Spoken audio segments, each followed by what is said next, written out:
Ramah dan murah hati, Indonesia pernah menjadi negara paling dermawan di dunia versi Chartis Aid Foundation di tahun 2018. Tetapi indeks di tahun 2019 justru turun. Apa aja sih yang masuk negara dermawan, siapa aja mereka, lalu kemudian apa saja kriterianya, saya akan ulas bersama Anda. Ini berdasarkan data dari salah satu badan amal dunia yang berbasis di Inggris, saudara.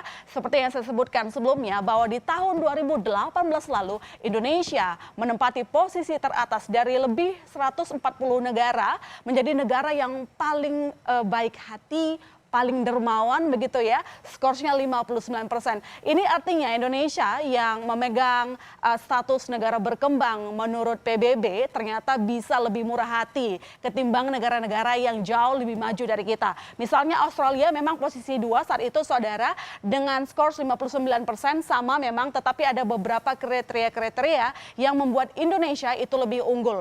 Jadi untuk kriteria ini itu ada masalah soal donasi, kemudian membantu orang yang tidak dikenal atau orang asing, kemudian juga ada menjadi sukarelawan begitu. Indonesia masuk ke 3 kategori itu sehingga membuat Indonesia berada di posisi 1 sebagai negara yang paling murah hati. Apalagi Indonesia kita tahu ya, gotong royong diutamakan gitu ya. Kemudian ada Selandia Baru, Amerika Serikat nih. Namun di tahun 2019, saudara, masih dari sumber yang sama, peringkat Indonesia sebagai negara paling dermawan itu hilang. Padahal di tahun 2018 adalah untuk pertama kalinya Indonesia itu menjadi negara paling dermawan, tetapi kemudian tidak bertahan hanya 1 tahun saja ya. Ini berdasarkan data 2018.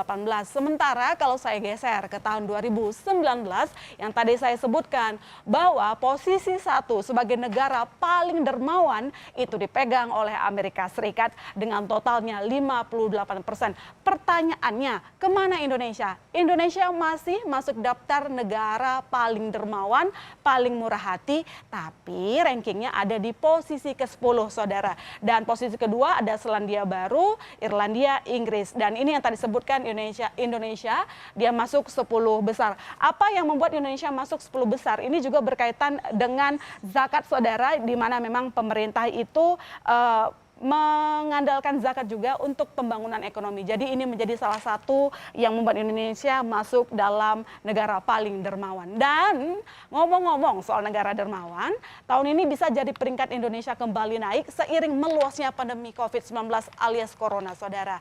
Banyak masyarakat dan juga komunitas bergotong royong membantu penanganan COVID-19 dengan berbagai cara, termasuk perusahaan modal Ventura melalui sambungan Skype sudah bergabung dengan Kompas Business Partner East Ventures, Melissa Iren.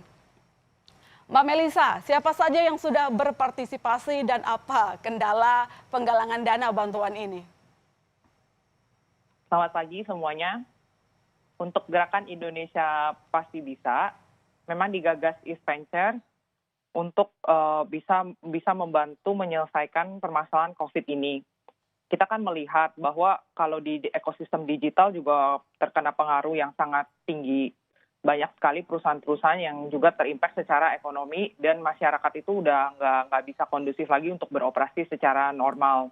Jadi kita pikir untuk melakukan hal tersebut perlu dukungan ekosistem digital dan bagaimana caranya kita yang bisnis dasar kita adalah kita sebutnya aktivitas fundraising. Jadi mencari capital untuk kemudian dana tersebut digunakan para startup untuk mengembangkan bisnisnya.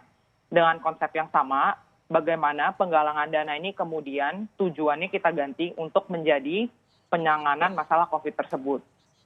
Dengan sistem kerja yang sama dan mirip, kita menggalang banyak sekali bantuan. Per hari ini kita ada lebih dari 1.800 donor yang telah tergabung di Indonesia Pasti Bisa, dan juga ada corporate yang kemudian menjadi dasar yang membantu untuk penggalangan dana saat ini. Kita ada di 7 miliar dengan target penggalangan dana kami 10 miliar. Jadi ada 3 miliar yang sekarang sedang kami kumpulkan lagi. Oke, dan Mbak Iren, sebenarnya dari proses ataupun keinginan membantu ini, ada kendala apa dalam penggalangan dana? Dalam penggalangan dana tentunya pada saat ini adalah memberitakan kepada masyarakat semuanya bahwa penggalangan dana ini tuh sifatnya sangat dikejar-kejar oleh waktu. Contohnya ketika yang kita ingin galangkan dana ini adalah untuk pembuatan test kit. Jadi kalau masyarakat itu mungkin sudah mendengar ada bermacam-macam tes, tapi pada dasarnya ada rapid test dan ada qPCR test. Pada saat ini kalau untuk qPCR test itu perebutan bahan baku itu terjadi di secara global. Jadi karena pandemi ini di seluruh dunia, kebutuhan untuk test kit itu dimiliki oleh semua negara. Sementara konsentrasi untuk perusahaan yang memiliki bahan baku tersebut itu terkonsentrasi hanya di beberapa perusahaan saja.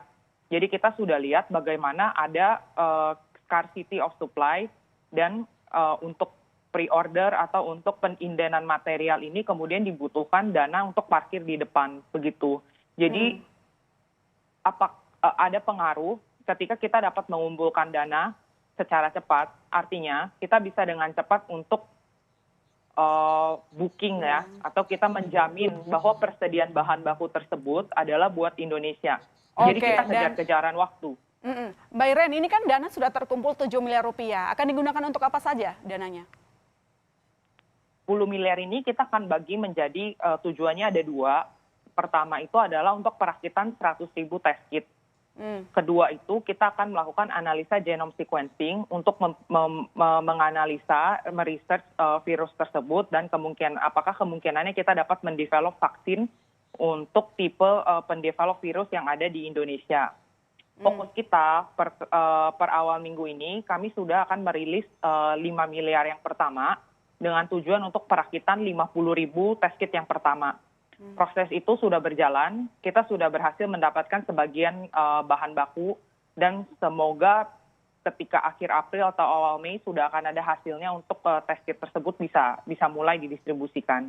Oke, tapi ngomong-ngomong Mbak Iren, pembuatan test kit ini kan tidak mudah. Siapa lembaga yang bertanggung jawab dengan kualitas produknya? Kenapa kita nggak impor aja, kan lebih cepat?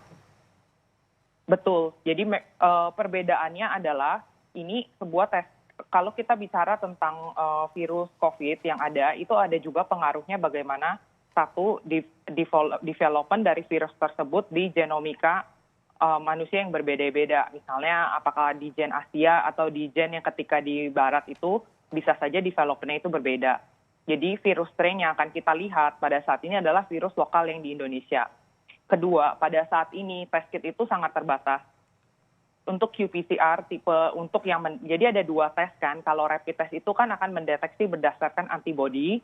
Kalau qPCR akan mendeteksi berdasarkan keberadaan virus tersebut. Jadi tidak perlu menunggu 7 hari sampai badan mendevelop antibody. Jadi ini adalah yang sebetulnya dibutuhkan untuk spesifik ketika ada seseorang yang sudah apakah dia ODP atau PDP cepat bisa dianalisa apakah orang tersebut mengidap COVID atau tidak. Jadi itu diperlukan. Lalu kedua, kita bicara bahwa import itu adalah ini ada dalam jangka pendek tentunya, karena scarcity itu memaksa kita untuk memproduksi sendiri. Kedua, jangka panjang ini juga ini merupakan suatu stress test juga, apakah kapasitas negara kita dalam riset dan teknologi itu mampu. Oke, pertanyaan terakhirnya Mbak Iren, kalau mau ikut donasi bagaimana caranya? Singkat, padat, jelas. Bisa ke indonesiapastibisa.com. Ini untuk penggalangan dana juga kita ada sifat akuntabilitas, di mana penanganan dana ditangani oleh peer-to-peer lending company, namanya Coinworks. Jadi dipastikan bahwa dana ada kesesuaian dan juga dapat dipertanggungjawabkan. Kami juga akan diaudit oleh salah satu Big Four.